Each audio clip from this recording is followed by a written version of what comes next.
అయినా నచ్చాల్సింది కళ్ళకు కాదు, మనసుకి.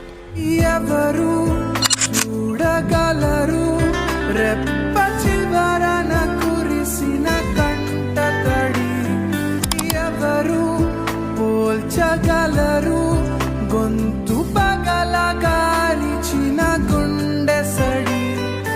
కాలమే తన చేయని విదిలించగా ఇలా